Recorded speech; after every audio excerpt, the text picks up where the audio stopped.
এক গভীর আমাবর্ষার রাত। চাঁদবিহীন আকাশে তারাদের চিহ্ন অবধি নেই। চারিদিকে যেন এক অদ্ভুত নিস্তব্ধতা। শুধুমাত্র কয়েকটি নিশাচর প্রাণীর কর্কশ চিৎকারে খান খান হয়ে যাচ্ছে রাতের নীরবতা। ঘন মেঘে ছেয়ে আছে আকাশটা। সেই মেঘাচ্ছন্ন আকাশ যেন রাতের আঁধারকে আরো গাঢ় করে তুলছে। গভীর জঙ্গলের ভেতর একটি জীর্ণ পরিত্যক্ত মন্দির, একেবারে ভগ্নপ্রায় দশাতার। বোঝাই যায় সেখানে কোনো জনমানবের পদচিহ্ন পড়ে না। শুকনো পাতায় ভরে উঠেছে মন্দিরের চাতাল, কিন্তু মন্দিরের গর্ভগৃহের ভেতরে ভেসে আসছে গম্ভীর পুরুষালী কণ্ঠ। মন্দিরের দেবী মূর্তির সামনে বসে এক জটাধারী তান্ত্রিক। দীর্ঘ বলিষ্ঠ চেহারা তার, মুখের অর্ধেক অংশ লম্বা দাড়ি গোফে আবৃত। শরীরের ঊর্ধ্বাঙ্গ বস্ত্রহীন, পরনে শুধুমাত্র একটি লাল কাপড়, কোমরের নিচ থেকে উড়ু পর্যন্ত জড়ানো। গলায় রুদ্রাক্ষের মালা, কপালে কাটা রক্ত তিলক। সারা গায়ে লেপা আছে ছাই ভৎস। অনবরত সে উচ্চারণ করে চলেছে দুর্বেদ্য কিছু মন্ত্র। সামনে লেলিহান শিখায় চলছে যজ্ঞের অগ্নিকুণ্ড। চারপাশে অবিন্যস্ত অবস্থায় ছড়ানো অসংখ্য মরার খুলি। বারে বারেই সে আহুতি দিয়ে চলেছে যজ্ঞের আগুনে। নিজের সর্বশক্তি প্রয়োগ করে সে যেন আহ্বান করতে চাইছে কোনো অশুভ শক্তিকে। আয় আয় আমার কাছে আয়, জেগে ওঠ, জেগে ওঠ। ওম হ্রিং হ্রিং চামুণ্ডায় নমঃ। ওম হ্রিং হ্রিং চামুণ্ডায় নমঃ। ওম হ্রিং হ্রিং চামুণ্ডায় নমঃ। গলার স্বর ক্রমশ তার জোরালো হয়ে উঠেছে। শরীরটা ঝাঁকাতে শুরু করলো এবার সেই তান্ত্রিক। মাথাটা বন বন করে ঘোরাচ্ছে সে। আয় আয় আয়। আরো জোরালো হয়ে উঠল তার আহ্বান।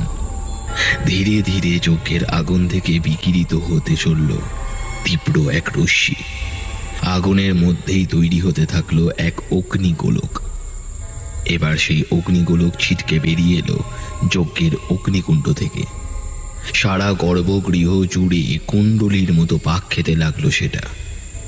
তান্ত্রিক এখনো ঝাঁকিয়ে চলেছে তার মাথা এবং শরীর। পাক খেতে খেতে এক সময় স্থির হলো সেই অগ্নিগোলক। তারপর সেখান থেকে নির্গত হতে থাকলো এক প্রকার ঘন কালো ধোঁয়া। সারা গর্ভগৃহ জুড়ে ছড়িয়ে পড়ল সেই ধোঁয়াটা। ধীরে ধীরে সেই ধোঁয়ার মধ্যে ফুটে উঠতে লাগলো এক পিশাচের অবয়ব। তান্ত্রিক এবার স্থির হয়ে চোখ মেলে তাকালো। চোখে মুখে যেন অপার তৃপ্তির হাসি তার।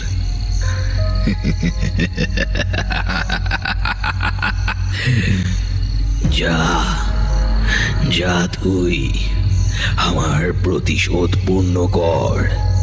যা, আমার সাধনায় যারা ব্যাঘাত ঘটিয়েছে তাদেরকে শেষ করে দে। যা, এবার তারা বুঝবে এই পিশাচের তান্ত্রিকের কোপ কাকে বলে।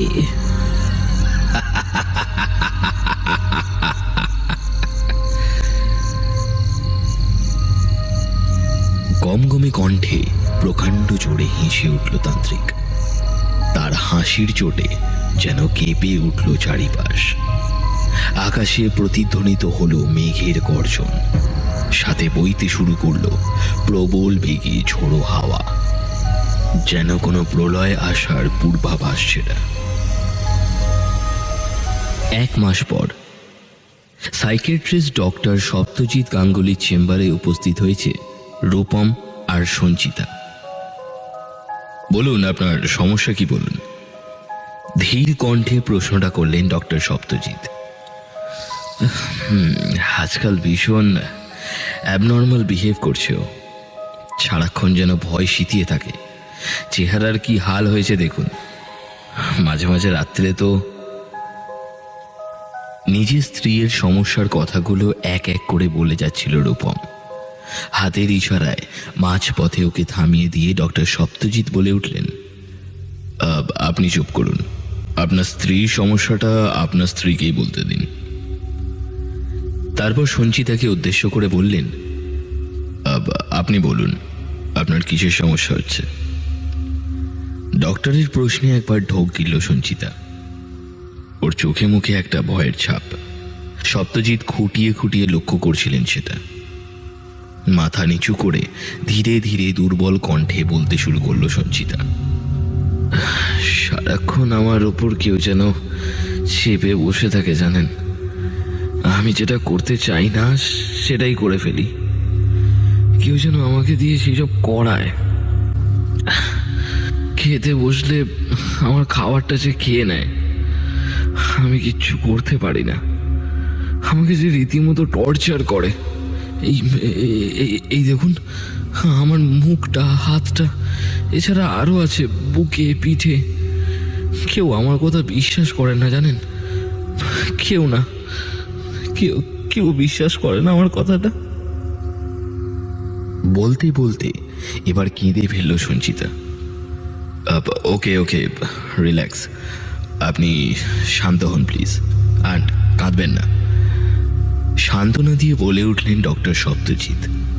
তবে তিনি খেয়াল করলেন সত্যিই সঞ্চিতার চোখের নিচে কাল ছিটে রয়েছে, হাতেও রয়েছে ক্ষত চিহ্ন। তাহলে খুব একটা ভুল বলছে না সঞ্চিতা। সত্যিই যেন ওর ওপর শারীরিক অত্যাচার করা হয়েছে। শরীরটাও বেশ দুর্বল, শীর্ণ সঞ্চিতার। এর আগে অনেক ডাক্তার দেখিয়েছি জানেন, কেউ ওর রোগ কিছু ধরতে পারছে না। সবাই বলছে রোগটা নাকি ওর মনের। তাই শেষমেশ বাধ্য হয়েই আপনার কাছে এলাম আর কি। রূপম কথাটা বলল। আচ্ছা, এখন আপনার স্ত্রীকে একটু বাইরে যেতে হবে। আমি আপনার সঙ্গে আলাদা করে কিছু কথা বলতে চাই। বলেই নিজের টেবিলের একপাশে থাকা বেলটাকে টিপে দিলেন সত্যজিৎ। ট্রিং ট্রিং আওয়াজ হওয়া মাত্রই বাইরে থেকে ভেতরে প্রবেশ করলেন একজন মহিলা অ্যাটেন্ডেন্ট। পিয়ালি, ওনাকে নিয়ে একটু বাইরে যাও তো। সঞ্চিতাকে ধরে যত্ন করে তুলে বাইরে নিয়ে গেলেন সেই অ্যাটেন্ডেন্ট। সঞ্চিতার বাইরে চলে যাওয়ার পর আবার নিজের জিজ্ঞাসাবাদ শুরু করলেন ডক্টর সত্যজিৎ। আপনি তখন বলছিলেন আপনার স্ত্রী নাকি অদ্ভুত বিহেভ করছেন। আচ্ছা, উনি ঠিক কি রকম বিহেভ করছেন বলুন তো। রূপম এক এক করে বলতে থাকে এবার। মাঝরাত্রে প্রায় নাকি সঞ্চিতা উঠে বসে, মুখ দিয়ে কিরকম অদ্ভুত আওয়াজ করে আর অসংলগ্ন কথা বলে। একদিন নাকি রূপমকে গলা টিপতে গিয়েছিল পর্যন্ত। আর একদিন তো নিজের অফিস থেকে ফিরে রূপম দেখতে পায় সঞ্চিতা ছুরি নিয়ে বসে আছে আর ওদের পোষা কুকুর চোকুকে কোঁপাচ্ছে। কি ভয়ঙ্কর, কি নৃশংস সেই দৃশ্য। সারা ঘর ভেসে যাচ্ছে সেদিন রক্তের ধারায়, আর সঞ্চিতা সেই রক্ত চেটে চেটে খাচ্ছিল। আরেকদিন বাজার থেকে মাংস কিনে এনেছিল রূপম। কিছুক্ষণ পর রূপম হঠাৎ শুনতে পায় কিচেন থেকে কেমন একটা অদ্ভুত শব্দ ভেসে আসছে। কিচেনে গিয়ে উকি মারতেই সে দেখে সঞ্চিতা কাঁচা মাংস ছিঁড়ে ছিঁড়ে খাচ্ছে। এছাড়াও খেতে বসে খাবারের থালা খালি হয়ে গেলেও সঞ্চিতা বলে সে নাকি কিছুই খায়নি, সব নাকি অন্য কেউ খেয়ে নিয়েছে। ওর শরীরে অনেক ক্ষত চিহ্ন। জিজ্ঞাসা করলে বলে অন্য কেউ ওকে নাকি মেরেছে। আপনি বলুন ডক্টর, নিজের শরীরে নিজে আঘাত না করলে এই রকম হবে কি করে? আচ্ছা, উনি কবে থেকে এরকম আচরণ করছেন বলতে পারবেন? তা প্রায় মাসখানেক হবে। I see. বলে গভীরভাবে কি যেন চিন্তা করতে লাগলেন ডক্টর সত্যজিৎ।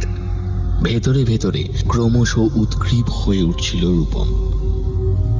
বেশ কিছুক্ষণ কেটে যাওয়ার পরও যখন ডক্টর কোনো কথা বললেন না, তখন রূপম নিজেই বলে বসল, কি বুঝছেন ডক্টর, সঞ্চিতা ঠিক হয়ে যাবে তো? আবার আগের মতো হাসি খুশি প্রাণোচ্ছল হয়ে উঠবে তো? দেখুন, এখনই আমার পক্ষে কিছু বলা সম্ভব নয়। কেসটা নিয়ে আরো স্টাডি করতে হবে আমাকে। এই ট্রিটমেন্টটা কিন্তু একটা লং প্রসেস। সঞ্চিতা দেবীর কাউন্সেলিং সেশন স্টার্ট করতে হবে, তো ওনার সঙ্গে আরো ফ্র্যাঙ্কলি কথা বলতে হবে আমাকে। তবে হয়তো আমি বুঝতে পারবো ওনার প্রবলেমটা ঠিক কোথায়। তবে আপনি চিন্তা করবেন না, আপনার স্ত্রী নিশ্চয়ই সুস্থ হয়ে উঠবেন। সাবলীল কণ্ঠে উত্তর দিলেন ডক্টর। ডক্টর সপ্তজিৎ নিজের মতো করে ট্রিটমেন্ট শুরু করে দিলেন সঞ্চিতার। মেডিকেল সায়েন্স দিয়ে যতটুকু করা যায় সবটা দিয়ে চেষ্টা করে যেতে থাকলেন তিনি। সঞ্চিতার সঙ্গে আলাদা করে কথাও বললেন। বারে বারেই ওনার মনে হতে থাকলো এই কেসটা বাকি 5টা কেসের থেকে সম্পূর্ণ আলাদা, বেশ জটিলতা রয়েছে এর মধ্যে। দেখতে দেখতে আরও 1 মাস অতিক্রান্ত হলো। সঞ্চিতার শারীরিক বা মানসিক সুস্থতা কোনোটাই আসেনি, বরং দিন দিন ওর অবস্থার আরও অবনতি হচ্ছে। ডক্টর সত্যজিৎ এইটুকু বুঝতে পেরেছেন এই কদিনে যে সঞ্চিতাকে কেউ যেন চালনা করছে দিনের পর দিন, আর এইভাবে বেশি দিন চললে সঞ্চিতার মৃত্যু পর্যন্ত ঘটতে পারে। প্রতি সপ্তাহে সঞ্চিতার কাউন্সেলিং করাতে রূপম নিয়ে আসতো ওকে। যতক্ষণ কাউন্সেলিং সেশন চলতো ততক্ষণ বাইরে অপেক্ষা করত রূপম। তারপর সেশন শেষ হয়ে গেলে সঞ্চিতাকে নিয়ে বাড়ি ফিরত সে। সেদিনও যথারীতি নিয়ে এসেছিল রূপম সঞ্চিতাকে। কাউন্সেলিং শেষ করে ডক্টর সপ্তজিৎ রূপমকে সেদিন হঠাৎ বললেন, আপনার সঙ্গে বেশ জরুরি কথা আছে রূপম বাবু। হ্যাঁ হ্যাঁ নিশ্চয়ই, বলুন না, উত্তর দিল রূপম। দাঁড়ান 1 মিনিট। এই বলে তিনি বেল বাজিয়ে নিজের লেডি অ্যাটেন্ডেন্ট পিয়ালিকে ডাকলেন। তারপর সঞ্চিতাকে বাইরে নিয়ে যাওয়ার নির্দেশ দিলেন। রূপম বুঝল ডক্টর তার মানে ওর সাথে গোপনে কোনো পরামর্শ করতে চান। সঞ্চিতার সামনে সেই আলোচনা করতে চান না তিনি, তাই সঞ্চিতাকে বাইরে নিয়ে যাওয়ার নির্দেশ দিলেন। কিন্তু কি বিষয়ে কথা বলবেন ডক্টর? নিশ্চয়ই সঞ্চিতার মানসিক পরিস্থিতির ব্যাপারেই। সঞ্চিতা চলে গেলে রূপম এবার নিজেই প্রশ্ন করল, হ্যাঁ বলুন ডক্টর, কি বলবেন বলছিলেন? রূপম বাবু, আমি প্রায় 1 মাস ধরে সঞ্চিতা দেবীর ট্রিটমেন্ট করছি। যতটুকু বুঝেছি এই কেসটা অন্য কেসগুলোর মতো নয়। আমার মনে হচ্ছে সঞ্চিতা দেবী পজেসড হয়ে আছেন। ওনার ওপর ভর করে আছে কোনো অশুভ শক্তি বা দুষ্টু আত্মা বা কোনো পিশাচ টাইপের কিছু। সেই অশুভ শক্তির জন্যই উনি দিন দিন এরকম হয়ে যাচ্ছেন। অ্যাকচুয়ালি সেই শক্তি সঞ্চিতা দেবীকে চালনা করে চলেছে। এইসব কি বলছেন ডক্টর? আপনি একজন ডক্টর হয়ে এইসব উল্টোপাল্টা কথা বলছেন? না না, আপনার থেকে অন্তত আমি এটা এক্সপেক্ট করিনি। আত্মা, পিশাচ, এইসব বাজে কথা। বাস্তবে আসলে এগুলোর কোনো অস্তিত্ব নেই। আপনি ট্রিটমেন্ট করতে যখন পারবেন না তখন বলতেই পারতেন, আমি অন্য কোনো সাইকিয়াট্রিস্টের কাছে চলে যেতাম। এসব বুজরুকি দেওয়ার কথা বলার তো কোনো মানে হয় না। বেশ রাগত স্বরে উত্তেজিত হয়ে কথাগুলো বলে গেল রূপম। দেখুন, আপনি উত্তেজিত হবেন না, আমার কথাটা দয়া করে শুনুন। কি শুনবো বলুন তো? আপনি গাঁজাখুরি গল্প বলে যাবেন আর সেগুলো আমাকে বসে বসে শুনতে হবে। রূপম আরো ক্রুদ্ধ হয়ে ওঠে। হ্যাঁ, শুনতে হবে, কারণ মেডিকেল সায়েন্স দিয়ে সঞ্চিতা দেবীর সুস্থ করানোটা সম্ভব নয়। আমি এই কথাগুলো যথেষ্ট ভেবে চিন্তেই বলছি। এই পৃথিবীতে যেমন পজিটিভ এনার্জি রয়েছে তেমনই নেগেটিভ এনার্জিও রয়েছে, সেটা আপনি মানুন আর নাই মানুন। আর আপনি হয়তো জানেন না আমি গোপনে তন্ত্রবিদ্যার চর্চাও করি, তাই সেই অভিজ্ঞতা থেকেই আমি কথাগুলো বলছি। কি তন্ত্রবিদ্যা? আপনি? রূপম এবার অবাক হয়ে যায়। হ্যাঁ, বেশিজন জানে না এই ব্যাপারে, কারণ আমি লুকিয়ে চর্চা করি। ডক্টর সত্যজিতের কথায় এবার চুপ করে যায় রূপম, আর কোনো উত্তর দিতে পারে না। ডক্টর সায়েন্সের লোক হয়ে এসব তন্ত্র চর্চা করেন, এই ব্যাপারটা যেন বিশ্বাসই করতে পারছে না রূপম। রূপমবাবু, ভালো করে ভেবে বলুন তো, আপনাদের এমন কোনো শত্রু আছে যে ব্ল্যাক ম্যাজিক বা তন্ত্র চর্চা করে? আবার প্রশ্ন করলেন সপ্তজিৎ। কি বলছেনটা কি? আমাদের এমন কোনো শত্রু নেই। ইনফ্যাক্ট আমাদের কোনো শত্রুই নেই। রূপম বেশ বিরক্তি নিয়েই কথাটা বলে ওঠে। আছে আছে আছে, নিশ্চয়ই আছে, ভালো করে ভাবুন। কোনো গুণিন, ওঝা বা তান্ত্রিক? না না না, বললাম তো কারোর সাথেই আমাদের শত্রুতা নেই। বারবার একই প্রশ্ন কেন করছেন বলুন তো? রূপমের বিরক্তি চরমে পৌঁছে গেল এবার। সপ্তজিৎ বেশ হতাশ হলেন রূপমের উত্তরে। এক মিনিট, কি বললেন? তান্ত্রিক? এবার একটু নড়ে চড়ে বসল রূপম। তারপর যেন কিছু একটা ভেবে সঙ্গে সঙ্গে বলে উঠল, হ্যাঁ হ্যাঁ হ্যাঁ, মনে পড়েছে। তান্ত্রিক, হ্যাঁ তান্ত্রিক। বেশ কিছু বছর আগে আমার সঞ্চিতার এক তান্ত্রিকের সঙ্গে ঝামেলা হয়েছিল। কি বলছেন?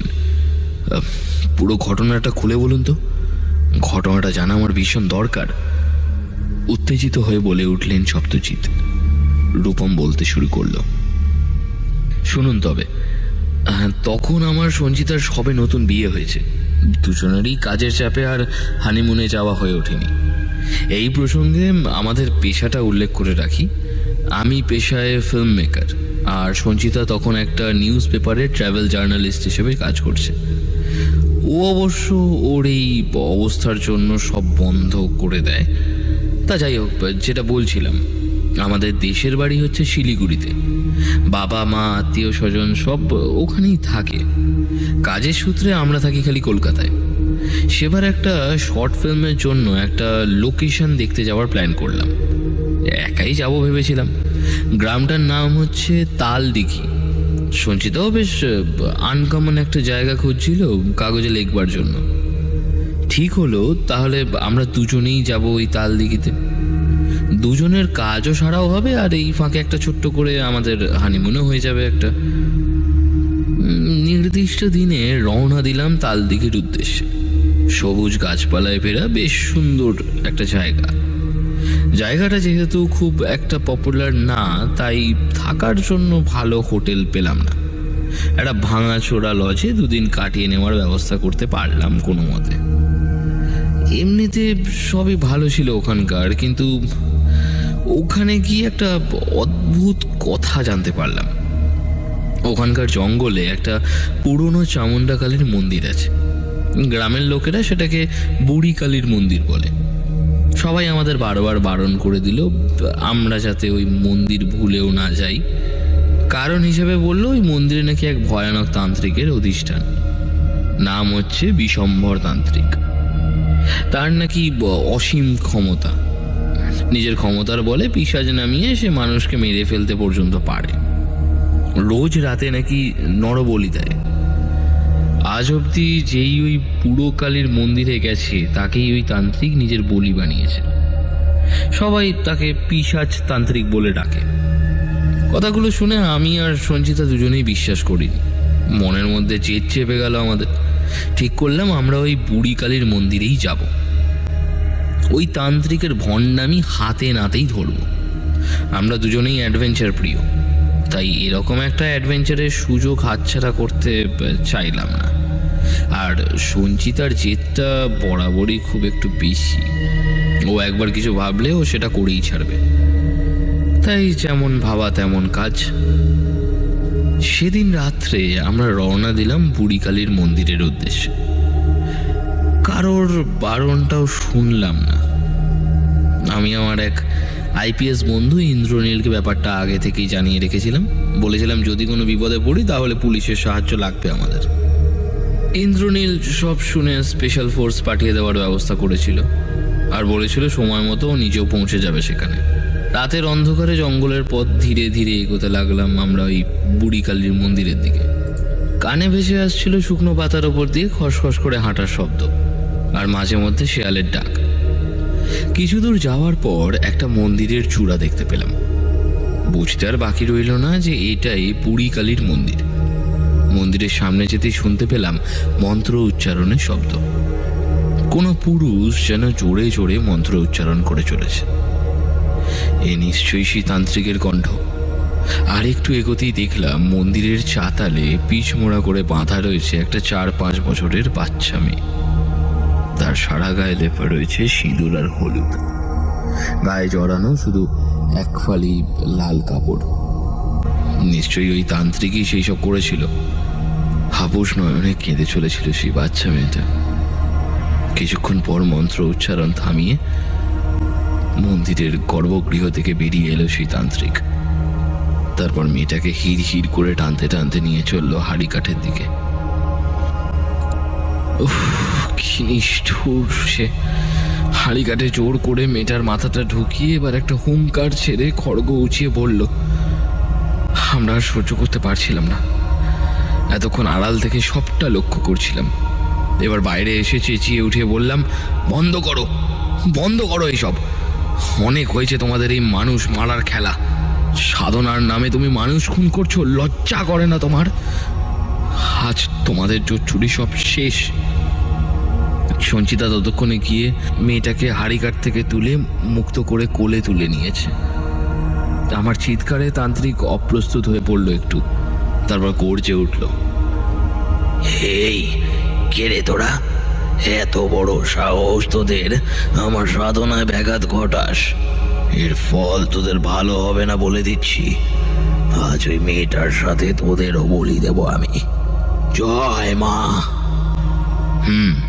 বলি তো তখন দিতে পারবে যখন তুমি এখান থেকে বেরোতে পারবে, বলে উঠলাম আমি। ততক্ষণে চারপাশ থেকে জাল ছুঁড়ে তান্ত্রিককে বন্দি করে ফেলেছে ইন্দ্রনীলের পাঠানো স্পেশাল ফোর্স। অন্ধকারে আশেপাশেই লুকিয়েছিল তারা।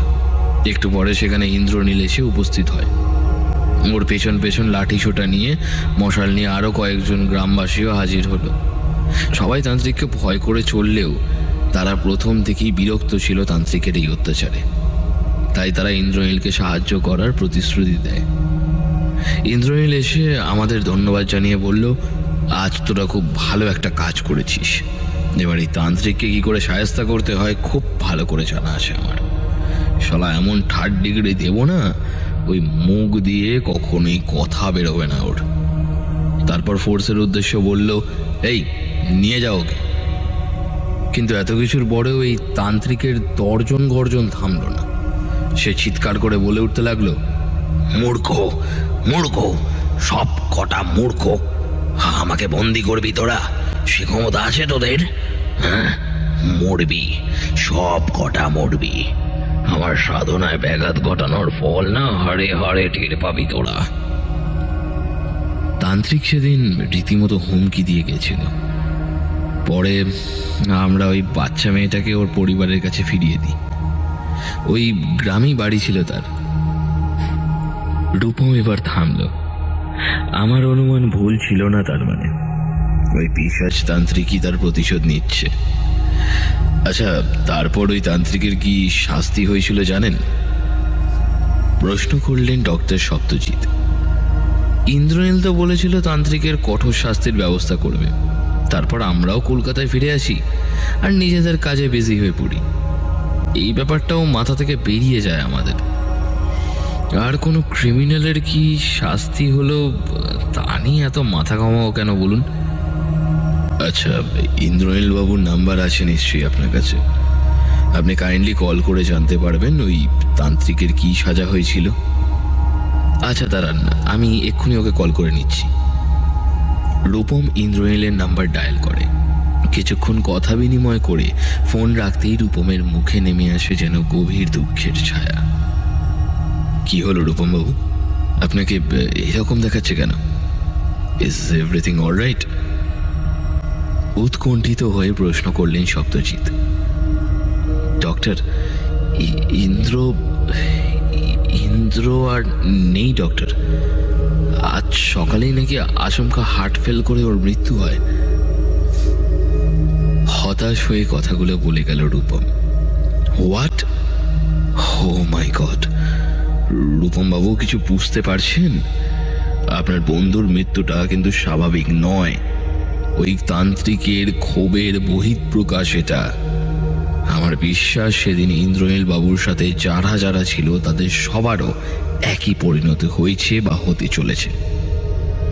আর সেদিন যে গ্রামবাসীরা আপনাদের সাহায্য করেছিল তাদের জীবনেও এরকম একটা বিপর্যয় নেমে এসছে। এখন বুঝতে পারছেন তো আপনাদের একটা ছোট্ট প্রতিবাদ কত বড় একটা বিপদ ডেকে এনেছে। বিশ্বাস করুন ডক্টর, আমরা ঘৃণা করে বুঝতে পারিনি যে ওই সেদিনে একটা ওই প্রতিবাদের জন্য এত কিছু হয়ে যাবে।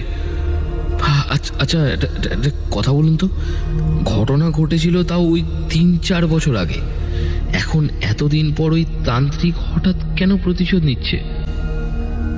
দেখুন সেটা বলা মুশকিল, তবে এই ধরনের তান্ত্রিকরা কিন্তু বিশেষ তিথি মেনে চলে।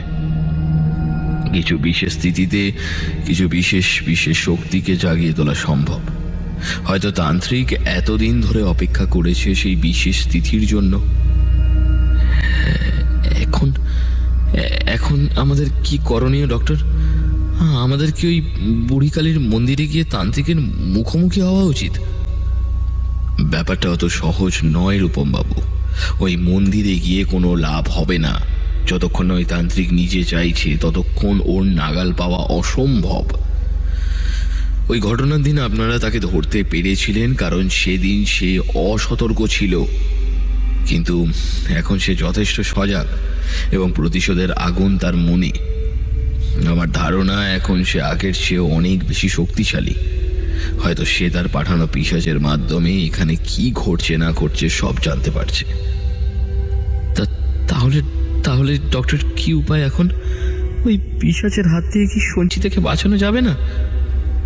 যাবে, তবে একটু ঝুঁকি নিতে হবে। একটা বিশেষ পুজোর আয়োজন করতে হবে, তবে সেটা সঞ্চিতা দেবীকে না জানিয়ে। আর কোনোভাবে সেই পুজোতে সঞ্চিতা দেবীকে নিয়ে যেতে হবে আপনাকে। পুজো? এইসব পুজো অর্চনার ব্যাপারে তো আমি কিছুই জানি না। একটা একটা একটা রিকোয়েস্ট ছিল আপনার কাছে, যদি আপনি এই ব্যবস্থাটা করতে পারেন। বেশ, তাই হোক, তবে আমি সমস্ত আয়োজন করে দেব। নার্ভাস হয়ে গাড়ি ড্রাইভ করে যাচ্ছে রূপম। মনটা ভীষণ অস্থির হয়ে আছে আজ। অভ্যস্ত হাত যেন তার বারে বারে কেঁপে যাচ্ছে। পাশের সিটে বসে সঞ্চিতা। বসে থাকতে থাকতে কখন যেন ঘুমিয়ে পড়েছে। আজ সঞ্চিতাকে মিথ্যে বলে বাড়ি থেকে বের করে এনেছে রূপম। কিছুতেই আসতে চাইছিল না। অনেক বুঝিয়ে সুজিয়ে রাজি করাতে পেরেছিল ওকে রূপম। বলেছিল, চলোই না সঞ্চিতা, কতদিন আমরা লং ড্রাইভে যাইনি বলো তো, আজ একটু লং ড্রাইভে যাই, তারপর তোমার জন্য একটা সারপ্রাইজ আছে। আগে হলে সঞ্চিতা উৎসাহে ফেটে পড়ত, কিন্তু এখন শুধুমাত্র নিরুত্তাপ দৃষ্টি নিয়ে ভাবলেশহীনভাবে তাকিয়েছিল সঞ্চিতা রূপমের দিকে। আসলে আজ রূপম চলেছে ডক্টর সত্যজিৎ গাঙ্গুলির বাড়ি। আজই সেই বিশেষ পুজোর আয়োজন করেছেন তিনি নিজের বাড়িতে। কে জানে আজ আদেও উনি কোনো সুরাহা করতে পারবেন কিনা। রূপম বারবার সঞ্চিতাকে লক্ষ্য করে যাচ্ছিল। ওর মধ্যে থাকা পিশাচ জেগে উঠলেই মুশকিল। সত্যজিতের বাড়ির সামনে এসে দাঁড়ালো গাড়িটা। তারপর সঞ্চিতাকে নিয়ে বাড়ির ভেতরে প্রবেশ করলো রূপম। বাইরের হলেই সমস্ত আয়োজন করা হয়েছে পুজোর। বাড়ির ভেতরে পা দেওয়া মাত্রই সঞ্চিতার শরীরে কেমন যেন পরিবর্তন হতে শুরু করলো লক্ষ্য করলো রূপম। মাটিতে যেন নিজের পা রাখতেই পারছে না। পা ফেললেই তড়িৎ পৃষ্ঠ হওয়ার মতো ঝাঁকুনি লাগছে ওর শরীরে। রূপম বুঝতে পারছে এসব ওর ভেতরে থাকা পিশাচের জন্যই হচ্ছে। খুব শক্ত ধরে রয়েছে রূপম সঞ্চিতার হাতটাকে। একটু পরেই ডক্টর সত্যজিৎ সেখানে এসে উপস্থিত হলেন। তবে আজ তাকে আর ডক্টর বলা যায় না। ওনার পরনে ধুতি, গায়ে চড়ানো নামাবলী, কপালে সিঁদুরে তিলক। সত্যজিৎকে ওই পোশাকে দেখে রূপম নিজেই প্রথমে অবাক হয়ে গেছিল। আসুন আসুন, আপনারা এইখানে বসুন। দুটো আসনের দিকে নির্দেশ করে বললেন সত্যজিৎ। সত্যজিতের কথা মতো আসনে গিয়ে বসল রূপম। সঞ্চিতাকেও বসালো পাশের আসনে। পুজো শুরু করলেন সত্যজিৎ। মন্ত্র উচ্চারণ আরম্ভ করলেন, সাথে সশব্দে বাজাতে লাগলেন ঘণ্টাটা। সারা ঘর ভরে উঠেছে ধূপ আর ধুনোর ধোঁয়ায়। সঞ্চিতা আর স্থির থাকতে পারল না। মুখ দিয়ে কোঁ কোঁ শব্দ ভেসে আসছে ওর। লাফিয়ে পালাতে চাইছে ও সেখান থেকে, কিন্তু রূপম ওকে ধরে রেখেছে শক্ত করে। পুজো যত এগোতে থাকলো ততই সঞ্চিতার ছটফটানি আরও বেড়ে যেতে লাগলো। ওর সারা শরীরে যেন জ্বালা ধরিয়ে দিচ্ছে কেউ। একটা সময় পর সঞ্চিতা হুঙ্কার ছেড়ে লাফ দিল একটা। রূপমের শক্ত বাঁধন নিমেষে আলগা হয়ে গেল। সঞ্চিতার চুলগুলো এলোমেলো হয়ে উঠেছে। মুখের কি অদ্ভুত বিকৃতি! সঞ্চিতার ওই রূপ দেখে রূপম ভয় পেয়ে গেল। ওর ভেতরের পিশাচ জেগে উঠেছে। সঞ্চিতা রূপমের জামার কলার ধরে ওকে শূন্যে তুলে ধরলো, তারপর এক ঝটকায় ছুঁড়ে ফেলে দিল ওকে। শয়তান, আমাকে এখানে কেন নিয়ে এসেছিস? আমাকে শেষ করবি? পারবি না, পারবি না। তার আগেই আমি তোদের শেষ করে দেব। অদ্ভুত স্বরে কথাগুলো বলে গেল সঞ্চিতা। ও বলল না, আসলে ওই পিশাচি বলে উঠল। সঞ্চিতার আঘাতে রূপম বেশ আঘাত পেয়েছে। মাথা ফেটে গল গল করে রক্ত বেরোচ্ছে। এত কিছুর মধ্যেও নিজের পুজো থামাননি সত্যজিৎ। আরো জোরে জোরে মন্ত্র পড়ে চলেছেন তিনি। মুখ দিয়ে বিকট একটা আওয়াজ করে এবার সঞ্চিতা তেড়িয়ে গেল সত্যজিতের দিকে। দৌড়ে গিয়ে সত্যজিতের গলা চেপে ধরল সঞ্চিতা। শ্বাসরোধ হয়ে আসার উপক্রম হলো সত্যজিতের। হাতে কমণ্ডুল নিয়ে তৈরি ছিলেন সত্যজিৎ। সেই কমণ্ডলুর মধ্যে ভরা ছিল মন্ত্রপুত জল। এবার সেই জল সঞ্চিতার শরীরে ছিটিয়ে দিলেন তিনি। একবার না, বারবার ছেটাতে লাগলেন। সাথে সাথে সঞ্চিতার শরীর থেকে বেরিয়ে এলো কালো ধোঁয়ার মোড়া একটা অবয়ব। জ্ঞান হারিয়ে মাটিতে লুটিয়ে পড়ল সঞ্চিতা। সত্যজিৎ দ্রুত সেই ধোঁয়ার অবয়বকে কমণ্ডুলের মধ্যে বন্দি করে নিলেন। তারপর সেটাকে ঢাকনা দিয়ে চেপে বন্ধ করে তুলে রাখলেন ঠাকুরের সিংহাসনে। তারপর সঞ্চিতার কাঁধে বেঁধে দিলেন একটা রক্ষা কবচ। সঞ্চিতার যখন জ্ঞান ফিরল, ও তখন বিছানায় শুয়ে। ধীরে ধীরে চারপাশে তাকিয়ে দেখল সঞ্চিতা। এটা ওর ঘর নয়। ওর সামনে মাথায় ব্যান্ডেজ বাঁধা অবস্থায় বসে রয়েছে রূপম। তার পাশে বসে রয়েছেন ডক্টর সত্যজিৎ। তবে উনি এখন পুজোর বেশ ত্যাগ করে সাধারণ পোশাকেই রয়েছেন।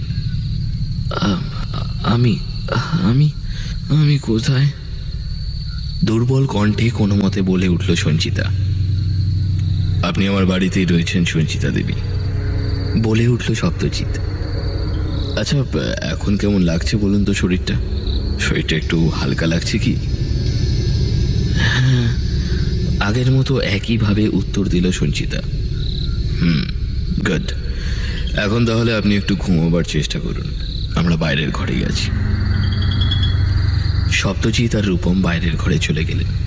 বাইরে এসে সত্যজিৎ রূপমকে বললেন, now she is all right, she is out of danger right now. তবে শরীরটা এখন বেশ দুর্বল রয়েছে সঞ্চিতা দেবীর, তাই কিছু ওনার মেডিসিন চলবে। তবে রূপমবাবু, বিপদ যে একেবারে কেটে গেছে এই কথা নিশ্চিতভাবে বলতে পারছি না। তাই পিশাচকে আমি বন্দি করে ফেলেছি। সঞ্চিতা দেবীর হাতেও একটা রক্ষা কবচ বেঁধে দিয়েছি আমি। খেয়াল রাখবেন কিন্তু, হ্যাঁ, কোনো অবস্থাতেই যেন ওই রক্ষা কবচ উনি না খোলেন। তবে আপনিও কিন্তু সম্পূর্ণ বিপদমুক্ত নন। ওই পিশাচতান্ত্রিকের আপনার ওপরেও কিন্তু যথেষ্ট ক্ষোভ রয়েছে, তাই আপনি একটু সাবধানে থাকবেন। এত তাড়াতাড়ি আমি মাত্র একটি রক্ষা কবচের ব্যবস্থা করতে পেরেছি। আপনার জন্য রক্ষা কবচ তৈরি করা হয়ে ওঠেনি আর আমার। আপনি চিন্তা করবেন না, আমি সাবধানেই থাকবো। আমরা শহর ছেড়ে চলে যাচ্ছি। কালই আমরা মুম্বাই শিফট করছি। ইচ্ছা আছে ওখানেই পার্মানেন্টলি সেটেল হয়ে যাওয়ার, উত্তর দিল রূপম। বেশ, ভালো থাকবেন। মুম্বাইয়ের ফ্লাইট ঠিক সময়তেই ল্যান্ড করেছে। লাগেজ নিয়ে এয়ারপোর্ট থেকে বেরোলো রূপম আর সঞ্চিতা। আচ্ছা রূপম, এখান থেকে আমরা কোথায় যাব এখন? প্রশ্ন করলো সঞ্চিতা। ওর প্রশ্নে ওর দিকে ফিরে তাকালো রূপম। এখন ওকে অনেক বেশি ঝরঝরে লাগছে। এতদিন পর যেন আবার সঞ্চিতাকে ফিরে পেয়েছে ও। মৃদু হেসে উত্তর দিল, এখান থেকে আমরা মিস্টার দুবের বাংলোতে যাব। মিস্টার দুবেকে চেনো তো? বিখ্যাত প্রডিউসার। ওনার সঙ্গে আমার বেশ ভালো সম্পর্ক। ওনার প্রোডাকশনের বেশ কয়েকটি কাজও আমি করেছি। ওনাকে আমি আমার ক্রাইসিসের কথা জানাই। উনি বলেন মুম্বাইতে ওনার একটা বাংলো আছে, এমনি ফাঁকাই পড়ে আছে বাংলোটা, তাই উনি ম্যাক্সিমাম টাইমে বিদেশেই থাকেন। উনি আমাকে বললেন আমরা ওনার বাংলোতে যত ইচ্ছে থাকতে পারি, তাই মুম্বাইতে যতদিন না নিজেদের ফ্ল্যাট পাচ্ছি ততদিন মিস্টার দুবের বাংলোতেই থাকবো আমরা। কিন্তু উনি তো বলেছিলেন লোক পাঠাবেন আমাদের নিয়ে যাওয়ার জন্য। কই কাউকে তো দেখছি না। আচ্ছা তুমি এখানে একটু দাঁড়াও, ঠিক আছে? আমি চট করে গিয়ে দেখে আসি মিস্টার দুবের লোক আছে কিনা। না, ওনাকে তো ফোনেও পাচ্ছি না। কথাগুলো বলে এগিয়ে গেল রূপম। সাহেব আসেন, আমার সাথে আসেন। পেছন থেকে একটা কণ্ঠস্বর শুনতে পেল রূপম। পেছন ঘুরতেই ও দেখল একজন লম্বা দাড়িওয়ালা লোক দাঁড়িয়ে সেখানে, পরনে তার ধুতি আর পুতুয়া। আপনাকে কি মিস্টার দুবে পাঠিয়েছেন? জিজ্ঞাসু চোখে প্রশ্নটা করল রূপম। লোকটা ঘাড় নেড়ে জানালো, হ্যাঁ, এরকম একটা লোককে মিস্টার দুবে পাঠিয়েছেন। ভাইবেই একটা খটকা লাগলো রূপমের, তবে মুখেও কিছু বলল না। তাড়াতাড়ি সঞ্চিতাকে ডেকে নিয়ে গেল রূপম। লোকটার সঙ্গে গাড়ি রয়েছে। আপনাকে দেখে তো বাঙালি মনে হচ্ছে, তা কি নাম আপনার? লাগেজগুলো গাড়িতে তুলতে তুলতে প্রশ্ন করলো রূপম লোকটার উদ্দেশ্যে। রূপমের প্রশ্নে লোকটার মুখে খেলে গেল একটা অদ্ভুত হাসি। হাসতে হাসতে সে উত্তর দিল, বিশম্বর। আমার নাম বিশম্বর।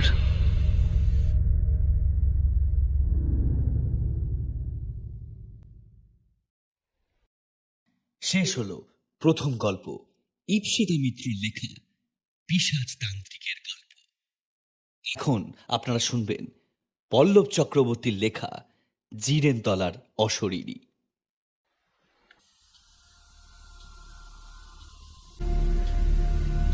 আজকে যে ঘটনার কথা বলবো সেটা মনে করলে আজও আমার শরীর কাঁটা দিয়ে ওঠে। নিজের জীবনের এই বিরল অভিজ্ঞতার কথা কোনোদিনও ভুলবো না। যাই হোক, আসল গল্পে আসা যাক। আমি ছোটবেলা থেকেই খুব দুষ্টু ছিলাম, তাই জন্য অনেক বকুনিও খেয়েছি বড়দের কাছে। বাড়িতে কিংবা স্কুলে সব জায়গায় কম বেশি দুষ্টুমি চলতো। তবে পড়ালেখায় ছিলাম খুব চৌকস। তবে বদমাইশির জন্য মাঝে পিঠে বেতের বাড়ি পড়তো। রোজ স্কুল থেকে ফিরে কিছু না খেয়ে একটু বিশ্রাম করেই দৌড়তুম বাড়ি থেকে একটু দূরে জিরেনতলার মাঠে। সব বন্ধুরা আসতো আর জমিয়ে খেলা হতো একেবারে সন্ধে অবধি। কত রকমেরই খেলা না হতো, ক্রিকেট, ফুটবল, ডাঙ্গুলি, আরো অনেক কিছু। তবে সমস্যা ছিল একটাই, সন্ধ্যা হলেই ওই জায়গাটায় পুরো শুনশান হয়ে যেত। এতটাই নির্জন আর জনমানবহীন। তবে ভুতুড়ে বদনাম ছিল না তাও বলা যাবে না। এলাকার অনেক চাষি ওই মাঠ দিয়ে বাড়ি ফেরার সময় ভয়ও পেয়েছে একাধিকবার। যাই হোক, সন্ধেবেলা বাড়ি ফিরে দেখি বাবা অফিস থেকে ফিরে এসেছেন। আমাকে দেখে গম্ভীর গলায় জিজ্ঞেস করলেন, এতক্ষণ কোথায় ছিলে? বললাম, খেলতে গেছিলাম জিরেনতলায়। বাবা বললেন, জিরেনতলায়? কতবার বলেছি না ওইখানে যাবে না, খেলার তো কত জায়গা আছে। মা বলেন, বাচ্চা মানুষ একটু গিয়েছে তাতে কিছু হবে না, তাছাড়া সব বন্ধুরাই ছিল ওখানে। পাশের ঘর থেকে ঠাম্মা এসে বলে, ওই জায়গাটা ভালো নয়, ওইখানে না গেলেই ভালো। আমি মনে মনে ভাবলাম কি আছে ওই জায়গায়। পরের দিন স্কুল থেকে বাড়ি ফিরছি, সেই সময় আমার বন্ধু চিকু বলে উঠল, মাঠ ধরে তাড়াতাড়ি বাড়ি যাই। আমি বললাম, কিছুটা গেলে জিরেনতলায় মাঠ পড়বে। ও বলল, তাতে কি, তাড়াতাড়ি বাড়ি পৌঁছে যাব। আমি বললাম, না যাব না, তবে ওর জোড়াজুড়ির চোটে শেষে গেলাম। কিছুটা এসে জিরেনতলার মাঠ, ওখানে পৌঁছে দেখি কি নির্জন মাঠ মাইরি, পুরো শুনশান, যেন ধুধু প্রান্তরে জনমানবহীন মৃত্যুপুরী। আমি জোরে জোরে হাঁটতে লাগলাম। কিছুটা এসে পাশ ফিরে দেখি ও নেই। আমি ভয় পেয়ে গেলাম, জোরে জোরে ওর নাম ডাকলাম, কেউ নেই। চিন্তায় আমার শরীর ঘামে ভিজে গেছে। অমনি পেছন থেকে কাঁধে হাত। ভয়ে পিছনে ঘুরতেই দেখি চিকু। বললাম, কিরে, কোথায় গেছিলি? ও বলল, তোর সাথে মজা করছিলাম। আমি বললাম, এই রকম মজা কেউ করে? ও বলল, রাগ করিস না। তারপর দুজনে বাড়ি ফিরলাম। রাতে কাকা অফিস থেকে ফিরতেই ছুটে ওর ঘরে গেলাম। বললাম, কিছু কথা আছে। কাকা বলল, কি ব্যাপার রে, মুখখানা চিন্তায় ভরে আছে? আমি বললাম, সেই রকম কিছু না। কাকা বলল, না না, কিছু তো একটা আছেই। স্কুলে বকা শুনেছিস? নাকি মা কিছু বলেছে? নাকি পড়াশোনা সংক্রান্ত কিছু? আমি বললাম, আরে ওইসব কিছু না। কাকা বলল, বনিতা ছেড়ে কোলসা করে বল দেখি বাবু, কেন ভর সন্ধ্যেবেলায় সাসপেন্স তৈরি করছিস? তাড়াতাড়ি বল। আজকে একটু ক্লাবে যাব, মিটিং আছে, সামনেই দুর্গাপুজো, অনেক কাজ, বুঝলি? আমি বললাম, আচ্ছা, চিড়েন তলায় কি ঘটেছিল? এমন কি আছে ওখানে? কাকা বলল, কেন রে, হঠাৎ এই প্রশ্ন? আমি বললাম, ওখানে খেলতে যাওয়ার জন্য খুব বকা শুনেছি, বাবাও ওখানে যেতে নিষেধ করছেন। কাকা বলল, ধুর বোকা, এতে এত চিন্তা করছিস কেন? আচ্ছা আচ্ছা, কাল থেকে ক্লাবের মাঠে যাস। আমি গম্ভীরভাবে বললাম, বলো না ওখানে কি আছে? কাকা বলল, না না, তেমন কিছু নয়। আমি বললাম, দেখো কাকা, আমাদেরও এগুলো জানা উচিত। তুমি না বললে আমি কোনোদিন খেলতে যাব না। শেষে অনেক জোরাজুরির পর কাকা বলল, শোন তাহলে। ওই মাঠের ধারে বড় ঝিল দেখেছিস তো? আমি বললাম, হ্যাঁ। ওখানে একসময় কত ছেলেপুলে স্নান করত, মাঠে খেলতো, গাছ থেকে আম পাড়তো। আমরাও ছোটবেলায় স্কুল থেকে ফিরে ওইখানে যেতুম, কতই না মজা করতাম। হঠাৎ ঘটে গেল একটা মর্মান্তিক ঘটনা। মর্মান্তিক ঘটনা? কি সে ঘটনা? একদিন ভরা দুপুরবেলায় গ্রামের একজন মাঝবয়সী মহিলা স্নান করতে আসেন। ঝিলের ধারে বসে স্নান করছিলেন। সেই মহিলা কোনো কারণে জলে ডুবে মারা যায়।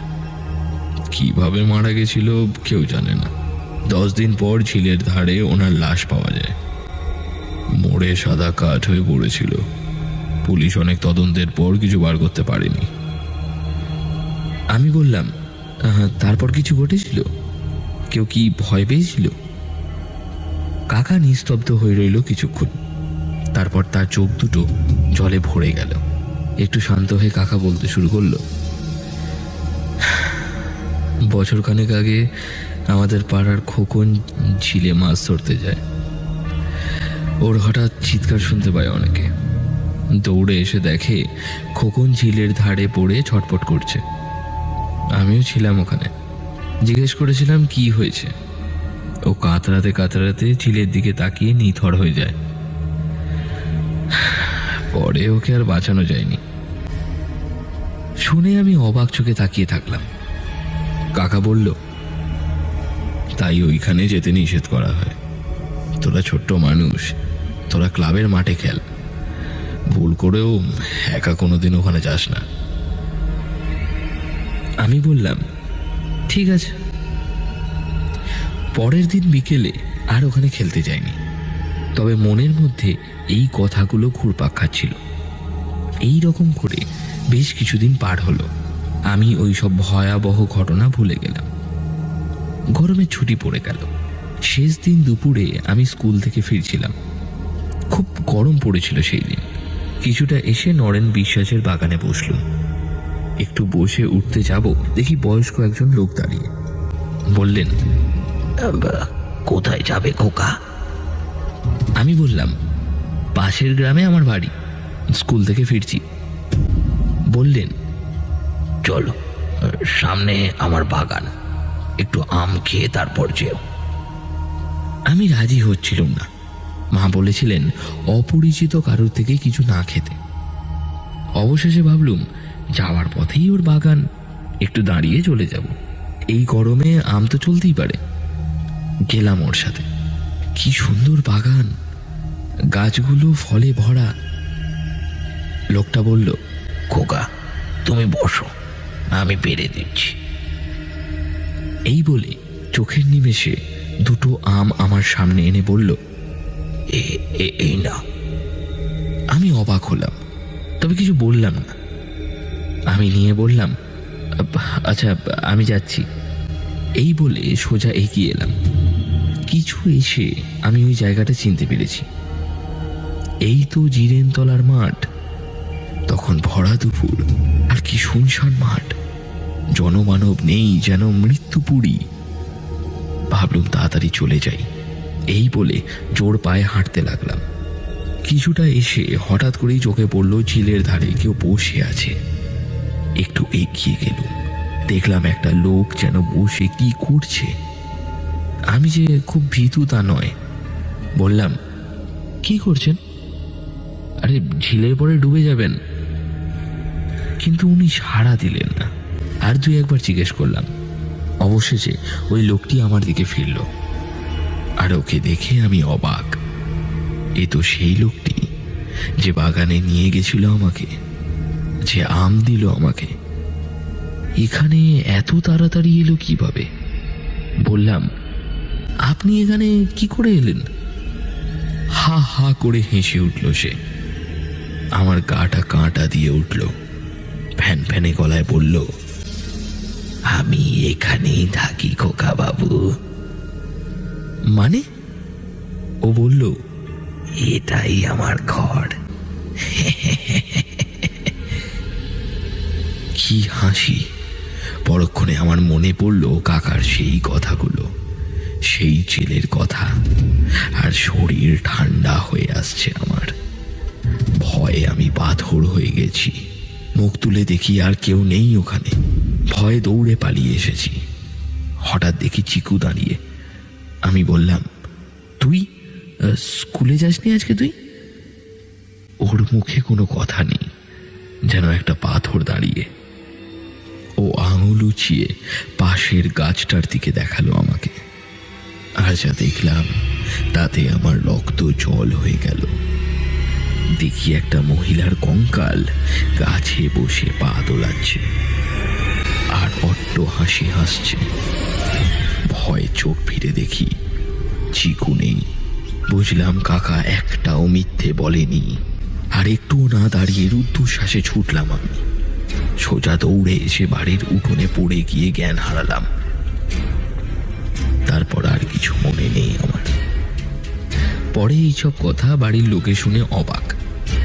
বাবা আর কাকা তো বকলেন খুব। তারপর কোনোদিন আমি ওইদিকে যাইনি। স্কুল থেকে বাড়ি ফেরার পথ ছিল বড় রাস্তা। আর একটা জিনিস তো জানলেনই না, চিকুর কি হয়েছিল। পরে শুনেছিলাম ও নাকি মিসিং। ওকে খুঁজে পাওয়া যায়নি। আসলে আমি তো জানি ওকে জিরেনতলার অশরীরীরাই নিয়ে গেছে। সত্যিই কি আছে ওখানে? জানতে হলে আসুন না একদিন। ওই মাঠ আজও আছে আমার গ্রামে। আসবেন নাকি?